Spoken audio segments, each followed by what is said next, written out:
Hi everyone, and welcome back to the Jazz at NMU Tune of the Week. It's a rainy day here in Marquette, so I thought it would be a perfect time to head down to the sunny Caribbean and focus on a classic tune by saxophonist Sonny Rollins entitled St. Thomas.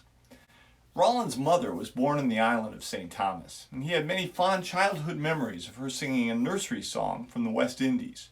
St. Thomas is actually based on that song, and Rollins first recorded this tune on his Saxophone Colossus album in 1956. This classic album is a great place to start if you want to get a feel for this piece, and Rollins' performance in this recording is an excellent example of why he's considered one of the greatest jazz improvisers ever. The way he skillfully repeats and develops short melodic ideas throughout the course of his solo is absolutely mind-blowing. St. Thomas is a 16-bar tune, and its form can be described as AABC, where each of these letters denotes a 4-bar section. Harmonically, the piece is in C major, and the A section features a clear circle progression in the tonic key, 3, 6, 2, 5, 1. The beginning of the B section briefly tonicizes D minor, the 2 chord in C major, and the C section momentarily touches on F major, the 4 chord. This piece goes over really well with audiences, and the changes are a lot of fun to improvise over, whether you're a beginner or a more experienced jazz soloist. If you're diving into this tune for the first time, here are 3 strategies to consider. First, spend some time just playing C major over the entire form. Trust me, you can actually play a great solo on this tune using only the notes of the C major scale. After all, this is the only material that's used in the melody of St. Thomas, and it's a pretty catchy tune. Simplifying things to this extent when you're learning a set of changes can really help you focus on creating solid rhythmic and melodic material and maintaining the form. As a next step, take a close look at that B section.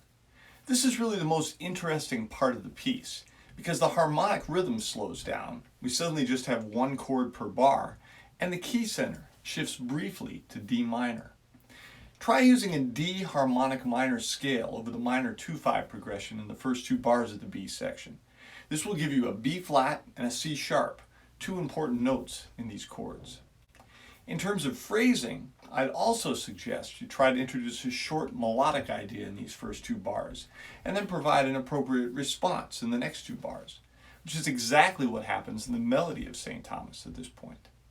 This type of antecedent-consequent relationship, or call and response, can be very effective in an improvised solo. Finally, although St. Thomas is definitely in C major, there are a number of non-diatonic chords throughout this progression that help intensify the harmonic movement. This secondary dominant chord in the A section, 5 of 2, and this passing diminished chord in the C section are 2 examples. Try targeting the chromatic notes in some of these chords.